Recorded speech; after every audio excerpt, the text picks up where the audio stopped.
Or her name was Elizabeth Short, but we don't remember her that way. We know her as the Black Dahlia. And that name hangs in the air like smoke.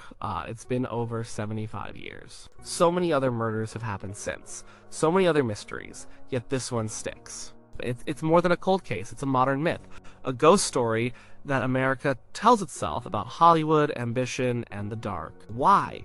Why this young woman? Why this particular brutal end? It's not a simple answer. It's a storm of things. A perfect, terrible combination of person, place, and time. It's a story with no ending, and we can't stand stories with no ending, so we keep telling it. We keep trying to write one ourselves. Let's start with the name. Elizabeth Short is a real person. She was born in Massachusetts, she had family. She worked odd jobs, she moved around a lot. She liked movies, she had crooked teeth, and a laugh. She was a human being with all the messiness that comes with it. The Black Dahlia is something else entirely. The Black Dahlia is a character. She is a ghost. She is a symbol. The name itself came after her death. The newspapers gave it to her. There was a popular movie out at the time, the Blue Dahlia, starring Veronica Lake and Alan Ladd. It was a noir film about a returning soldier and a murder. Someone, a reporter, or maybe just people talking at a drugstore counter, connected Elizabeth to it. She often wore black. She sometimes put a dahlia in her dark hair. And so the Black Dahlia was born. That name was a branding exercise. It was marketing. It took a tragic, complicated victim and made her into a headline. Elizabeth Short was a person you might feel pity for. The Black Dahlia was a mystery you had to solve. The name gave her an aura. It made her sound like a femme fatale from one of the very movies she dreamed of being in. It was poetic, it was dark, and it stuck. It stuck so well that it almost completely erased the person underneath. We talk about the Black Dahlia case, not the Elizabeth Short murder. The legend swallowed the woman whole. And that was the first step in creating this obsession. We aren't obsessed with a person. We're obsessed with a character, a story. Then there's the place. Los Angeles, 1947. The war was over. The soldiers were home. The city was booming. It was the land of sunshine and orange groves. But it was also the land of shadows. This wasn't the clean, shiny Hollywood we see on postcards. This was the Hollywood of film noir. It was a city of cheap boarding houses and all-night diners. A city of cynical cops and corrupt politicians. A city where dreams came to die more often than they came true. Every year, thousands of young people, especially young women, got off buses in Los Angeles with a few dollars in their pocket and a head full of dreams. They wanted to be stars. Elizabeth Short was one of them. She wasn't a big name. She wasn't even on the verge of making it. She was just one of the many faces in the crowd trying to get a foothold. She was beautiful, yes. But in Hollywood, beauty was everywhere. It was a cheap commodity. Her story is the dark side of the Hollywood dream. It's the story of what happens when the dream fails. It's a warning. The city itself becomes a character in her story. It's a predator. It's a maze of glittering lights and dark alleys where someone like her could easily get lost. And she did. The contrast is what makes it so powerful. A beautiful girl comes to the City of Angels to become a star. Instead, she is butchered and left in a vacant lot like trash. That's not just a crime. That's a morality play. It's a piece of American Gothic. The setting made her story resonate. If she had been murdered in Cleveland or Des Moines, it would have been a local tragedy.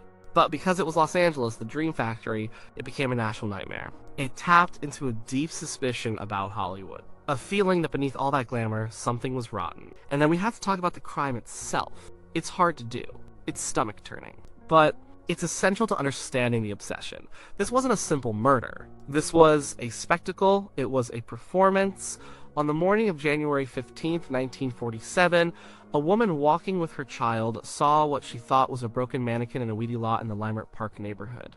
It wasn't a mannequin, it was Elizabeth Short's body. The killer had done more than just kill her. He, or she, had staged her. The body was cut in half at the waist. It had been drained of all its blood. It was scrubbed clean. Her face was carved into a grotesque smile, a cut from the corners of her mouth to her ears. This is often called a Glasgow smile. The body was posed. Her arms were over her head. Her legs were spread.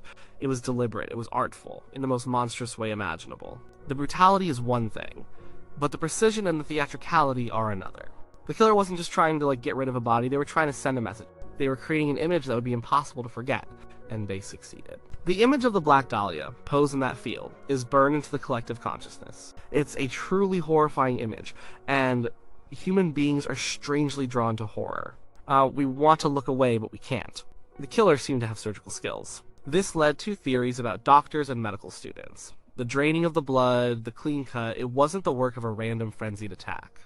It was cold, it was methodical, it was personal, but what was the message? What was the point of the smile? The posing? We don't know. And that lack of understanding, that void of motive, is a huge part of the pull. The crime is so bizarre, so beyond normal human violence, that it feels almost supernatural. It feels like something out of a storybook, a Grimm's fairy tale, the beautiful maiden destroyed by the monster. We need to understand the monster, but he never showed his face. This leads us to the single biggest reason for the enduring legend. It was never solved. The story has no ending. Our brains hate that. We are wired for closure. We want the puzzle solved, we want the bad guy caught, we want the scales of justice to balance. In the Black Dahlia case, they never did. The book is still open. The Los Angeles Police Department launched one of the biggest manhunts in its history. They interviewed thousands of people. They had hundreds of suspects. They chased down countless leads, many of them bogus. The case file is enormous. It's a monument to failure, and in that failure, a space was created for speculation. A space for amateurs, for writers, for conspiracy theorists, for all of us to step in and try to solve it ourselves. The list of suspects is a who's who of a noir film. There were jealous boyfriends. There were small-time crooks. There were Hollywood producers. There were surgeons. Over the years, dozens of people have confessed to the murder. All of them were proven to be liars, seeking a moment of fame in the shadow of a famous crime. The confessions just added to the circus-like atmosphere. The most famous suspect theory in recent decades centers on a man named George Hodel. He was a prominent Los Angeles doctor with a dark side. His own son, a homicide detective named Steve Hodel, became convinced his father was the killer. He wrote books laying out a compelling, if circumstantial, case. He found photos of a woman who looked like Elizabeth Short among his father's things. He found evidence that his father had medical training and a sadistic personality. He even suggested his father might have been a serial killer responsible for other unsolved murders. The George Hodel theory is fascinating. It's a tidy solution. It gives us a villain with a face and a name. But it has never been proven in a court of law. It remains a theory. And there are other theories. Some people think it was a mob hit, some think it was a jealous woman, some even pointed the finger at famous people, like the director Orson Welles, based on the flimsiest of connections. The point isn't whether any of these theories are true, the point is that they exist. The unsolved nature of the crime turns it into a permanent mystery game. It's a real-life whodunit where everyone can play detective. You can read the books, look at the evidence online, and come up with your own pet theory. It keeps the case alive. A solved crime becomes a historical fact. An unsolved crime remains a living story. It invites us in and asks us to finish it. Of course, the story wouldn't have become so big without help. The media played a massive role. The 1940s were the golden age of sensational yellow journalism. Newspapers were king, and murder sold papers. The Black Dahlia case was a godsend for editors in Los Angeles, especially for William Randolph Hearst's papers, the Los Angeles Examiner, and the Herald Express. They went into a frenzy. They didn't just report the news, they created it. They embellished details. They printed rumors as facts. They portrayed Elizabeth Short as a promiscuous, man-crazy party girl, a teaser who frequented bars and led men on. This was a classic victim-blaming tactic, but it also made the story sexier. It created a narrative that she was a bad girl who got what was coming to her. It made the public feel less sympathy and more morbid curiosity. The papers were ruthless. They retouched her morgue photo to make her look more glamorous. They called her mother and tricked her into giving them personal details about Elizabeth's life before they even told her that her daughter was dead. They promised to pay for her flight to Los Angeles and put her up in a hotel, all so they could get an exclusive story, keeping her away from rival reporters and the police. They published letters the killer supposedly sent to them taunting the police. Some of these letters were likely real, composed of words cut out from newspapers. Others might have been fakes, created by the newspapers themselves to keep the story on the front page. The media created the public persona of the Black Dahlia. They turned a sad, nomadic young woman into a tragic Hollywood archetype. They built the myth layer by layer, headline by headline, and in doing so, they cemented her place in history. They made her story so big, so dramatic, that it became impossible to forget. They were co-authors of the legend just as much as the killer was. Once a story is that big, it starts to feed on itself. It enters the culture. The Black Dahlia case has been the subject of countless books, movies, TV shows, and now podcasts. Each new version reinterprets the story for a new generation. It keeps the legend alive. The most important cultural artifact is probably James Ellroy's 1987 novel, The Black Dahlia. Ellroy is the master of modern crime fiction, and this story was personal for him. His own mother was murdered in Los Angeles in 1958. Her killer was never found. And Elroy has said that he became obsessed with the Black Dahlia case as a way to process his own trauma. He saw Elizabeth Short as a stand-in for his mother. His novel is a work of fiction, but it's so gritty and detailed that it feels real. It imagines a solution to the crime, weaving a complex story of two fictional Lapti detectives who are torn apart by their obsession with the case. The book was a huge success. It introduced the story to millions of new people. It defined the modern image of the case, a dark, sprawling conspiracy rooted in the corruption of post-war Los Angeles. The novel became more famous than the facts of the real case for many people. It gave the story the ending it never had, even if it was a fictional one. Brian De Palma made a movie based on Elroy's book. There have been television specials, documentaries, and episodes of shows like American Horror Story that have used the Black Dahlia as a plot point. She has become a piece of cultural shorthand. If you want to evoke the dark side of Hollywood, the danger of fame, or the idea of a beautiful, tragic mystery, you just have to say her name. So why does it still resonate today in the age of the internet and true crime podcasts?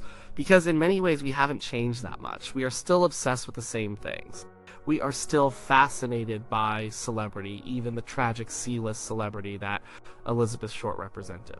We are still drawn to stories about the dark side of beauty and ambition. The true crime boom of the last decade has only fueled the fire.